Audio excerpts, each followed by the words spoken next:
I want to say a few things about this emerging legal case that Prince Harry has initiated against the tabloid press, because I think it raises a lot of important talking points regarding the balance between press freedom and the right to privacy. Just as a sort of disclaimer, I am a strong believer in both. I believe that in a democracy, you have to have a free and independent press that isn't shackled from holding the powerful to account, and that includes the privileged, including members of the royal family. And I will defend any newspaper in this principal point, including newspapers that I do not personally like. But I also believe that the right to basic privacy is a human right, and I do think that the press can cross a line. So, looking at this case, needless to say, the coverage today from the press has been one of kind of bewilderment in the sense that the Duke and Duchess of Sussex's tour of South Africa had went pretty well. It was kind of seen as a hallmark of what a royal tour should be. So I guess they feel kind of well, why spoil the party? Everything was going well, so why has this suddenly come up? Jane Moore had a piece in the Sun, which was, I thought, quite not a very compelling argument. She raised some valid points, and I'll come to those in a minute. But I also think she downplayed valid criticisms of the press, not just from the prince, but general points of criticism, particularly regarding the behavior of the paparazzi. In her whole piece, she had like a sentence on that where she said sometimes they do cross a line. Um, Her argument is there shouldn't be collective punishment of the behavior of a few. What she failed to mention is that the newspaper she writes for has a history of using paparazzi photos. So I think it's a little bit of a void argument to say it's just a few people. Having said that, um, I do think there's a bit of hypocrisy from the Duke and Duchess of Sussex. And I do think it's a little bit of a cop out for Harry to always invoke his mother. Now, I think there's a lot of circumstances around why Princess Diana died. You know, a lot of things happened that night. The driver was drunk. Certainly, the paparazzi, I agree with Earl Spencer, they had blood on their hands. They were pursuing the vehicle, but I certainly think her drunk driver, I think my gut feeling is he was foremost to blame for the crash. I mean, he should never have got behind the wheel, and he indeed tipped the paparazzi off as they were coming out. So I think a lot of people will be sympathetic to Harry's emotional response, even if it's slightly a cop out to always invoke his mother. I think people, including myself, will be sympathetic. You know, he was just a boy when all that happened. So was his older brother, and they were really thrust into the limelight in the most brutal way. And in retrospect, I don't think they should have been made to follow the cortege in the way that they were. Um, so I think a lot of people will be sympathetic from an emotional point of view, from a from a human point of view. Diana was hounded by the press. Having said that, and this is a side to Diana that people need to remember, um, she's often portrayed as a naive young girl who was in the deep end and she was hounded by the press. That's true to an extent, but I think she was also quite assertive and she could be manipulative in her own way. What I mean by that is more often than not, she did use the press. This is something that's often forgotten. So, this idea of Diana versus press ignores the fact very often she used the press. And, she knew the power of words. So, when she said, I'd like to be the Queen of Hearts, she was playing on sentiments. She was being a populist. And I think she knew it. Doesn't make her death any less tragic, and it doesn't justify the disgusting behavior of the paparazzi. I mean, I loathe the paparazzi. I think they should be treated as the criminals they are, and I think it's a disgrace that any newspaper would even consider taking their photographs. Um, Piers Morgan, not surprisingly, is laid into the royal couple over this. Well, he's another one, along with Jane Moore and other insiders, who's never really acknowledge the damaging role that excessive press intrusion can have. But there is a few questions here about public right to know.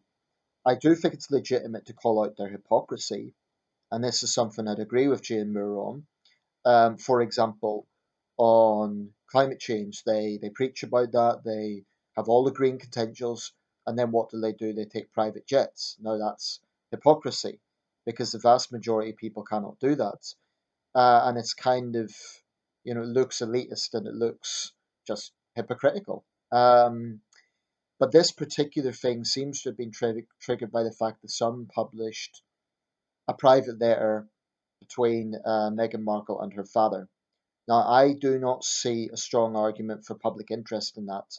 Um, the thing about private jets, definitely, and I think certainly scrutiny into the practice as you preach is very legitimate. I totally defend any newspaper in that regard.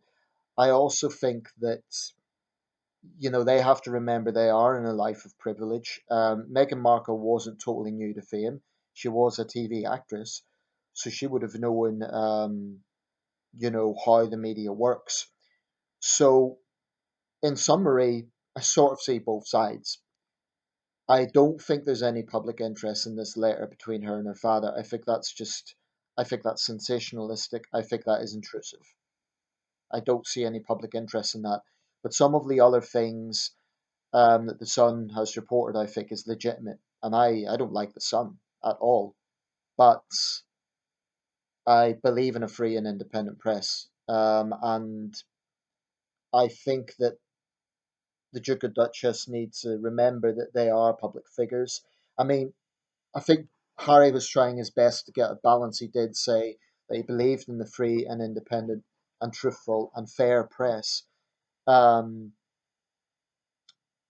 but you can't really have it both ways. If you're going to initiate projects, if you're going to rely on the press, and they do, I mean, they very much marketed their own brand, that's separate from the rest of the royal family. They need the press for that.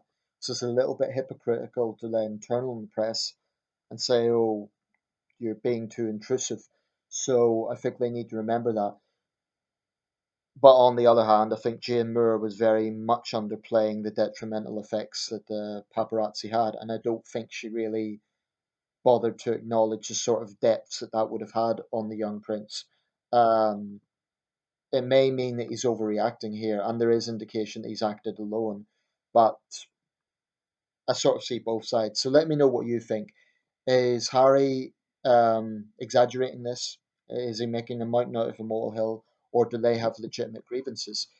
I feel that the tabloids are definitely sensationalistic. They do often defend things that are not really in the public interest. Hypocrisy is, and anything involving taxpayers certainly is, but a private letter between a young woman and her father, public figure or not, I really don't see why me or anyone else watching this needs to know that, unless it gets into libel territory, in which case the Sun would maybe be justified in imprinting it to show the facts about the case.